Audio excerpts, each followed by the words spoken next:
Sa kaibuturan ng bawat isa sa atin ay namamayani ang isang pambihirang lakas, isang enerhiya na nananatiling nakatago, sabik na magising at hubugin ayon sa ating sariling kalooban.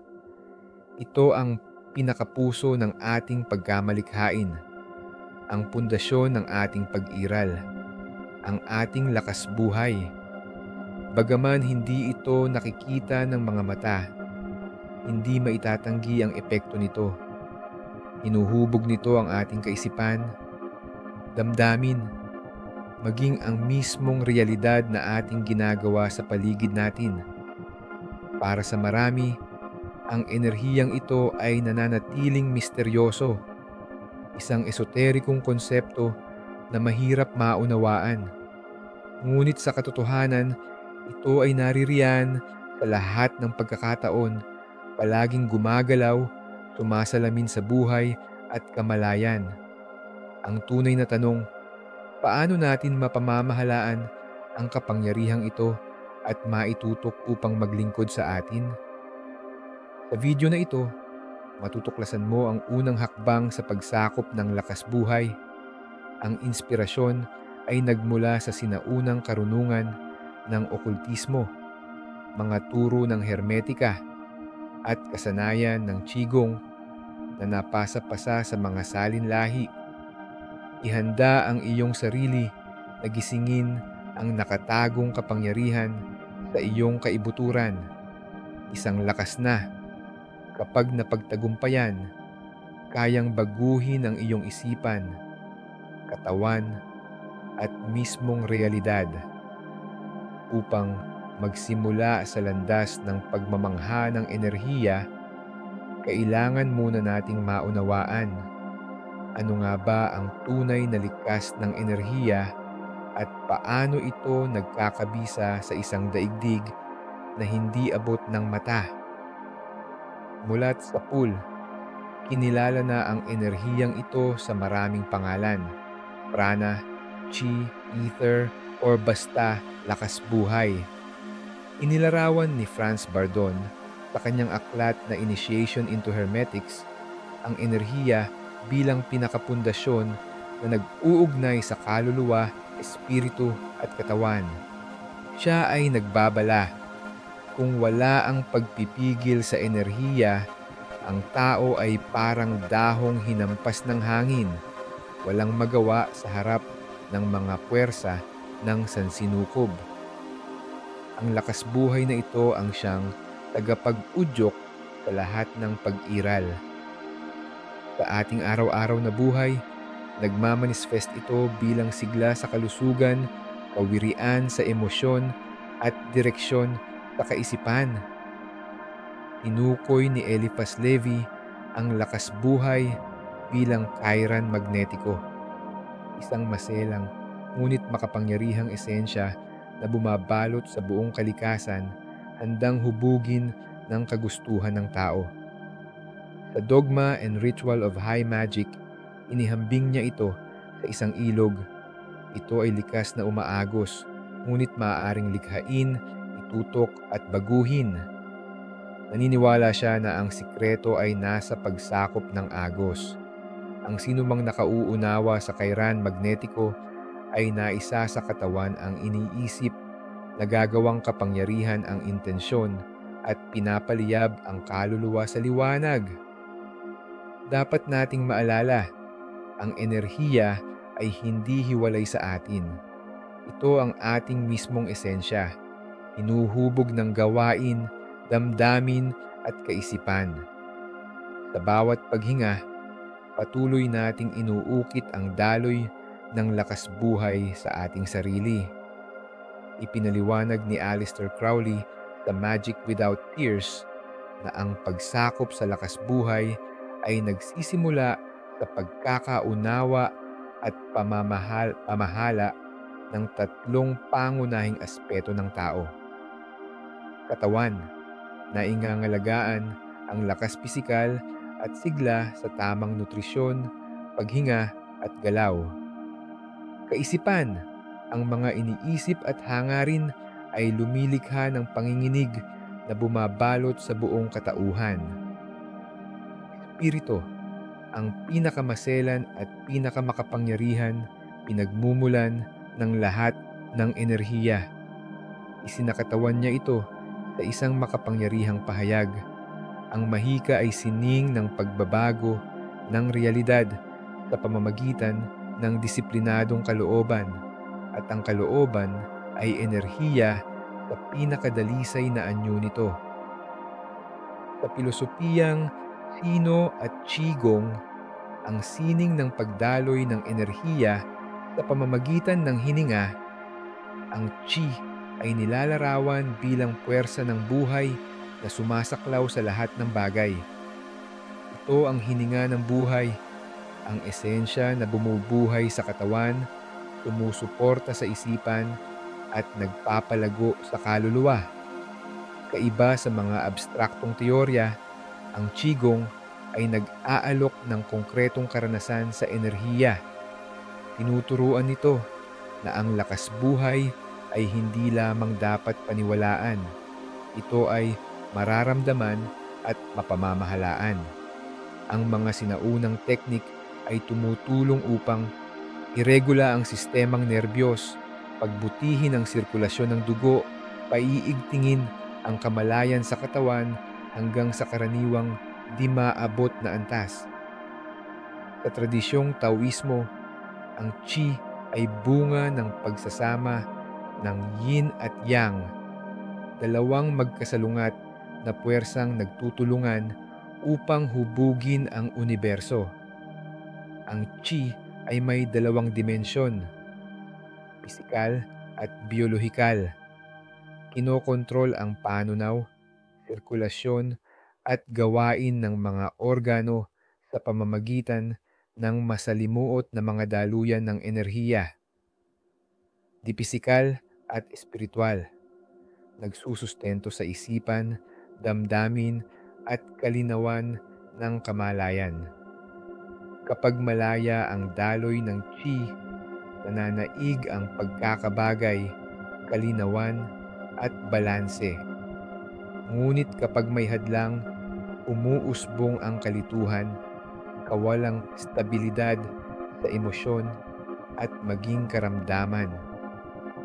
Sa mataas na antas, ang Qi ay nagiging tulay sa pagitan ng individual at ng kosmos, isang kasangkapang nagbubukas sa espiritual na pag-i-evolve at tagumpay sa sariling realidad. Sa katawan, 12 pangunahing meridyan ang nagsisilbing rutang daan ng enerhiya hanggang sa mga bital na organo gaya ng puso, atay at bato. Lampas pa rito, may 8 natatanging meridyan na nagsisilbing imbakan ng lakas buhay, kinagabay at iniimbak ang enerhiya. Kapag ang Qi ay dumadaloy ng maayos, umuunlad ang katawan, nananatili ang balanse, sigla at kaliwanagan. Ngunit kapag sangkot ang mga hadlang, pisikal, emosyonal o mental, nagsisimula ang karamdaman at hindi pagkakaayon. Isipin mo ang mga meridyan na parang mga ilog na dinidilig ang malawak na bukirin. Kapag malaya ang agos, nananatiling buhay ang mga pananim. Ngunit kapag may baradong bahagi, naiipon ng tubig, nagbubunga ng pagkaputok, kaguluhan at pagkadiskonekta. Iyan ang diwa ng Qigong, ang sining ng pagpapanatiling malaya at umaagos ang mga ilog na ito. Isiguro na ang Qi ay dumadaloy ng mahinahon sa buong katawan, isipan at kaluluwa. Sa mundo ng okultismo, may isang di matitinag na katotohanan. Ang isipan ang susi sa pagsakop ng enerhiya. Bago makontrol ng tao ang lakas sa kanyang paligid, dapat muna niyang unawain at pangasiwaan ang enerhiya sa sarili. Isinulat ni Franz Bardon, kung walang disiplinadong kaisipan, imposible ang pagpipigil sa enerhiya. Ang isipan, ang konduktor at balangkas ng daloy ng lakas buhay. Ang siyang gumagabay at humuhubog ng mismong katotohanan. Sa tradisyong Bon ng Tibet, ang isipan ay tulad ng magnet na sumisipsip ng universal na enerhiya. Ang kaisipan, damdamin at hangarin ay hindi basta-basta, kundi mga puwersang aktibong nanghuhubog, lumalampas at nagtutulak ng enerhiya sa loob at labas ng sarili. Ang tunay na pagsakop sa enerhiya ay nangangahulugang pagtanggap sa dakilang batas. Hindi mo magagawang galawin ang lakas sa labas hangga't hindi mo napapalinaw, napapatalas at napatitibay ang iyong isipan. At ang unang hakbang, ang pagsaliksik sa sarili, sapagkat ang tunay na kapangyarihan ay hindi nagsisimula sa pangmamanipula ng mundo. Ito ay umiiral sa payak na paghahari sa sarili. Unang hakbang sa pagsakop ng enerhiya. Ang landas patungo sa pagsakop ng iyong lakas ay naghihintay sa mga simpleng hakbang, ngunit napakamakapangyarihan at nakakapagbago. Bago mo makamtan ang pamamahala sa lakas na ito, dapat mo munang gisingin ang iyong kamalayan dito. Ang katawan ay hindi lamang laman at buto. Ito ang sisidlan ng enerhiya, tulay ng nakikita at di nakikita. Isang ugnayan ng malalim na kaalaman ang kailangan upang maitakda ang daloy nito. Ipikit mo ang iyong mga mata. Huminga ng malalim. Isipin ang enerhiya sa iyong kalooban. Tahimik, mapayapa, ngunit sabik magising.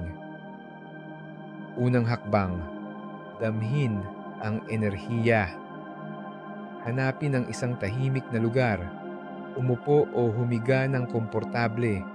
Ipikit ang mga mata at ituon ang atensyon sa iyong paghinga. Ngayon, i-anunsyo ang iyong pansin sa iyong mga paa. Mabagal mong igapang ang iyong kamalayan paakyat. Mula pa, binti, balakang, tiyan, dibdib, mga kamay, leeg, hanggang tuktok ng ulo. Habang naglalakbay ang iyong kamalayan, obserbahan. Nararamdaman mo ba ang init, isang banayad na panginginig, parang kirot o kuryenteng humahaplos sa ilalim ng balat? Sa bawat hinga, isipin mong binubuhayan ng enerhiya ang bawat bahagi ng iyong katawan. Sa bawat paglabas ng hininga, mararamdaman ang pagpapakawala ng tensyon. Nagbibigay daan sa daloy ng dalisay na lakas. Gawin ito ng 5 hanggang 10 minuto bawat araw.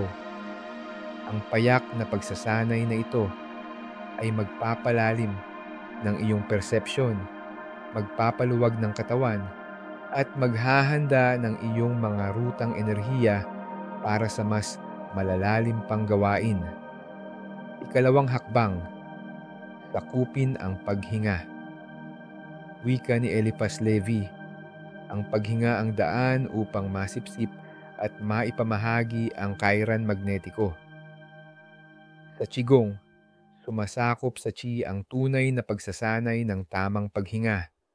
Ngayon, matututuhan mo ng wasto ang paghinga. Umupo ng tuwid o humiga.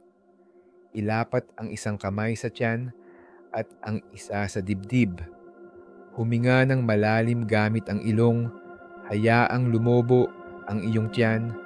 Wari pinupuno ang isang malalim na sisidlan. Siguraduhing tahimik ang dibdib. Pigilan ang hininga ng sandali. Pagkatapos, dahan-dahang ilabas ang hangin sa bibig. Hayaan ang tiyan ay humigpit sa sarili. Damhin mo ang hininga. Damhin mo ang enerhiya na dumadaloy kasabay nito. Gawin ang 10 pag-inog ng paghinga, 2 beses sa isang araw. Ang payak na gawaing ito ay hindi lang nagpapatahimik ng isip, isinasaayos din ang iyong energy field at ginigiya ang lakas sa Dantian Baba, ang sentrong lakas sa ilalim ng pusod. Ito ang ubod ng iyong lakas buhay, ang bukal ng chi para sa lahat ng gawaing enerhiya. Ikatlong hakbang, damhin ang enerhiya sa kamay. Ngayon, sumulong tayo. Panahon na upang madama ang enerhiya sa iyong mga kamay. Umupo ng tuwid. Iangat ang mga kamay sa harap ng dibdib. Nakaharap ang mga palad sa isa't isa. Huminga ng malalim ng 3 beses. Sa susunod ay punuin ang iyong tiyan at baga. Pigilin ng 4 na segundo. Sa paglabas ng hininga, isipin ang init na unti-unting sumasakop sa iyong mga palad. Sa bawat hingang pumapasok, isalin ng imahinasyon sa pagdaloy ng enerhiya sa iyong katawan, nagsasanib sa pagitan ng 2 palad. Pansinin, may banayad ba na presyon? Isang tiyap ng init? Parang magnetikong hila na halos di mo mahawakan? Ituon ang pansin. Huminga. Damhin. Gawin ito ng 5 minuto bawat araw. Hindi magtatagal. Hindi mo lamang mararamdaman ang enerhiya, kundi matutuhan mo ring pamahalaan ito. Sa sandaling iyon, handa ka para sa susunod na antas. Ang emosyon ang mga kulay, ang isipan ang brotsa, at ang sansinukob ang walang hanggang canvas kung saan nililikha ang realidad. Anuman ang nararamdaman mo, iyon ang nililikha mo. Upang masakop ang enerhiya, kailangan muna nating saklawin ang ating emosyon. Ang balanse ng damdamin ay hindi basta estado ng isip. Ito ang pangunahing haligi ng energy control. Emosyon ay hindi lang damdamin. Ito ay enerhiya sa pinakadalisay na anyo, umaagos at humuhubog sa daloy ng chi sa loob at paligid mo. Kaya bawat pag-agos ng ligaya, bawat panginginig ng takot, ay may kakayahang baguhin ang iyong energy field at maging ang realidad na iyong nararanasan. Sa Qigong, Hermetismo at iba pang mga sinaunang kaalaman, itinuro na ang emosyon ang humuhubog sa galaw ng enerhiya sa katawan. Hindi ito basta metapora. Ito ay likas na katotohanan. Ang positibong emosyon, pag-ibig, ligaya, pasasalamat, ay nagpapalapad ng daloy ng lakas. Pinakakawalan ito. Pinapataas ang pagsisinag ng iyong vibrasyon. Kapag umaagos ng malaya ang lakas, malinaw ang isipan, matatag ang katawan, at kaayon ang kaluluwa sa agos ng sansinukob. Ang mga negatibong emosyon, galit, takot, lungkot, ay kabaligtaran. Sila ay hadlang na nagpapalito, nagpapasikip, at nagpapastagnate ng enerhiya. Kapag hindi umaagos ang lakas, unti-unting sumisibol ang hindi pagkakaayon at disbalanse sa ulo, sa katawan, at sa kaluluwa. Dahil dito, ang tunay na pagmamangha ng enerhiya ay hindi lamang tungkol sa kontrol sa panlabas na puwersa, kundi sa pagtatag ng malalim na kamalayan at disiplinang emosyonal. Sapagkat kung ano ang iyong nararamdaman, iyon ka. At kung ano ang iyong nagiging ikaw, iyon ang iyong iniririyay sa sansinukob. Sa Qigong, ang hindi balanseng emosyon ay sumasagka hindi lamang sa kaisipan, kundi maging sa mismong sistemang enerhiya ng katawan. Ang bawat damdamin ay may ugnayan sa partikular na organo, nililikom o inaantala ang daloy ng chi. Ang galit ay naglalagablab sa atay at puso. nagdudulot ng pagsikip at kaguluhan sa kaibuturan. Ang takot ay nanghihina sa mga bato, inaawas ang lakas buhay at pinapalutang ang kawalang kapanatagan ng kaluluwa. Ang kalungkutan ay nagbubuntong hininga sa baga, pumipigil ng paghinga, sumasakal ng enerhiya at pinapatamlay ang sigla. Sa kanluraning esoterismo, ang emosyon na walang kontrol ay tinuturing na hadlang kapag mamanipula ng lakas. Hindi ito dahil masama ang damdamin, kundi dahil nila ang nagpapasabog ng lakas. Hinihinala ang kasinlawan ng intensyon at focus ng kalooban. Ang emosyon na walang pilipit ay parang masungit na hangin. Kinugulo ang energy field, sinisira ang kakayahang ituon ang enerhiya sa isang layunin. Upang mapagyaman ang anuman, upang mapasakop ang lakas, upang hugisin ang mismong realidad, kailangang taglayin ang emosyonal na balanse. Sapagkat ang iyong nararamdaman ang siyang tumutukoy sa kalidad ng enerhiya na iyong nilalabas. Ang harmonyosong damdamin ay nagbubuo ng matibay, malinaw, at magnetikong energy field na nagbibigay daan upang masukat at maitok ang lakas buhay alinsunod sa intensyon. At ang enerhiya ay laging sumusunod sa atensyon. Ang isipan na pinaghaharian ng walang kontrol na damdamin ay hindi magtatagal upang lakbayin ang focus na kinakailangan sa tunay na pagsakop ng lakas. Isinambit ni Aleister Crowley ang isang fundamental na katotohanan. Ang enerhiya ay walang likas na moralidad. Hindi ito humusga. Tumutugon lamang ito sa kalooban at estado ng damdamin ng gumagabay.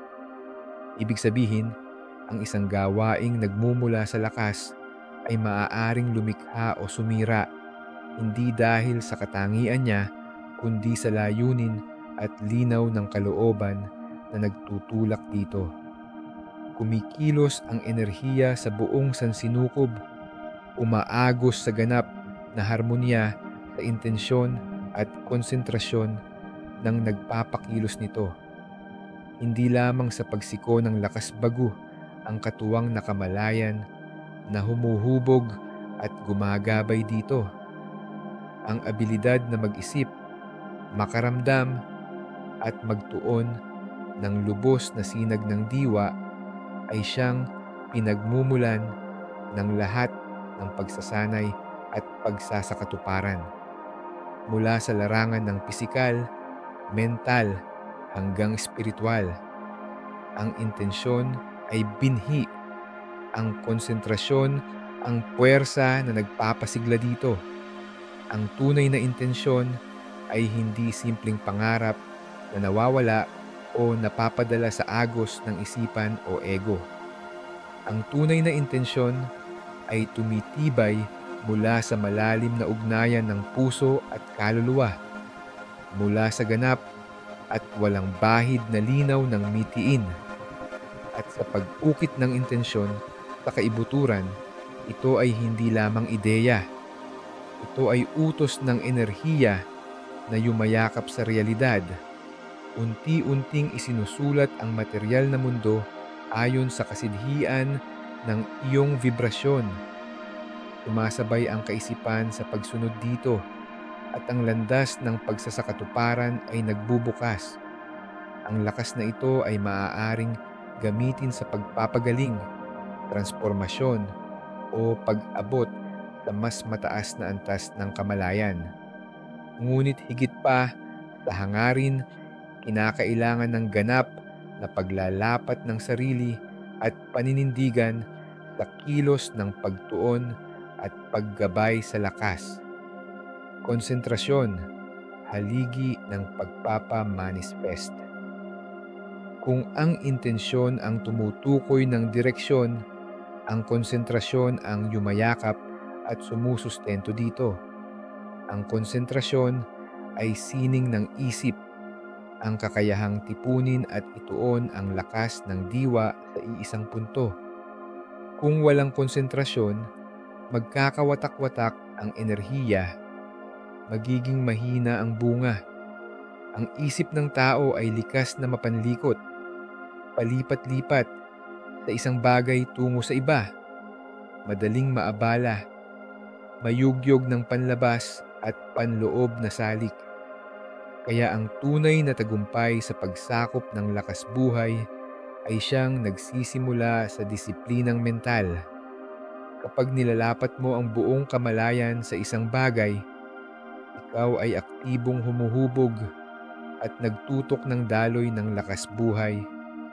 Pinaiigting ang kapangyarihan at lalim nito. Ito ang dahilan kaya't walang tunay na salamangkero, walang bihasa sa enerhiya na hindi kumikilala sa kahalagahan ng meditasyon, dharana, sining ng konsentrasyon sa yoga. Sa pagsasanay ng yoga, ang konsentrasyon ay pundasyon. Sa dharana, isa sa mga pinakamataas na antas ng yoga, natututo ang tagasanay na ituon ang atensyon sa isang bagay, chakra, hininga, imahinasyon, o banal na tunog. Ang gawaing ito ang nagpapalalim ng kakayanang itutok ang lakas patungo sa tiyak na layunin. Hinahayaan itong makapag-manifest ng may mas malalim na linaw at bisa. Pranayama, pagdaloy ng enerhiya sa pamamagitan ng paghinga.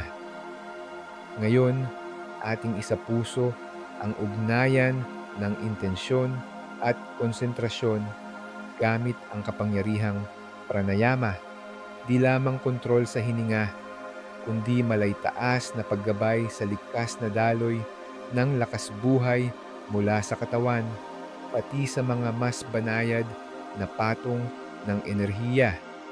Ang paghinga ay higit sa lahat ng automatikong proseso. Ito ay lagusan sa pagitan ng panloob at panlabas na mundo. Bawat paghinga ay palitan ng enerhiya sa sansinukob. Bawat pagbuga, bitaw ng tensyon, emosyon at sagka ng enerhiya. Ngunit upang makapangyarihan, dapat pagbigyang kamalayan ang bawat hininga. Nadi Shodhana, sining ng salit-salit na paghinga. Isa sa pinakamatanda at pinakamabisang teknik ng pranayama ay ang Nadi Shodhana o salit-salit na paghinga sa ilong. Nilalapat dito ang pagkakapantay ng daloy ng enerhiya sa parehong bahagi ng utak, paglilinis ng energy pathways, at pagkakabalanse ng dualidad sa sarili. Ito ang pagsasanib ng araw at buwan, panlalaki at pambabae, aktibo at pasibo. Paraan ng pagsasanay. Umupo ng komportable, tuwid ang likod. Gamitin ang kanang hinlalaki upang isara ang kanang butas ng ilong at huminga ng malalim sa kaliwang butas. Isara ang kaliwa gamit ang palasingsingan, buksan ang kanan at ilabas ang hininga sa kanang butas. Huminga ng malalim sa kanang butas, isara at ilabas sa kaliwa. Ipamalas ang salit-salit na proseso. Panatilihing malalim, mabagal at pag-isahin ang bawat hininga. Hindi lamang pinapakalma ng gawaing ito ang isip. Binibigyan din nito ng kaliwanagan ang diwa, panloob na balanse at pinapatalas ang konsentrasyon. Pagsakop sa enerhiya. Daang patungong pagbabago ng sarili. Ang pagsakop sa enerhiya ay landas ng pagdiskubre at pag-i-evolve ng sarili. Magsimula ka sa maliliit na hakbang.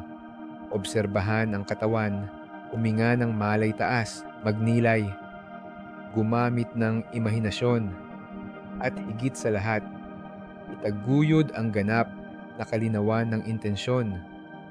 Sa pagdaan ng panahon, madarama mo ang pagpapalakas pagbibigay harmonya at pagtutok ng iyong lakas. Nasa iyo lagi ang enerhiya, nag-aantay lamang na gisingin at gabayan. At kapag natutuhan mong sakupin ito, ikaw ang nagiging may likha ng iyong sariling realidad. Ngayon, nais kong itanong, ano ang iyong naramdaman sa buong paglalakbay na ito? Naranasan mo na ba ang sandaling maramdaman mong nababago, yumayabong, o sumusunod sa mas malaki pang kabuuan ang iyong lakas? Ano ang iyong pananaw sa ugnayan ng intensyon, konsentrasyon, at pamamahala ng enerhiya? Ibahagi ang iyong karanasan sa seksyon ng komento. Sama-sama nating tunghayan at tuklasin ang mga misteryong matagal nang nakatago sa harap ng ating mga mata. At kung nagbigay damdamin sa iyo ang kaalamang ito, mangyaring i-like ang video, mag-subscribe, at i-activate ang notification bell upang hindi mo mapalampas ang mga susunod na pagtalakay.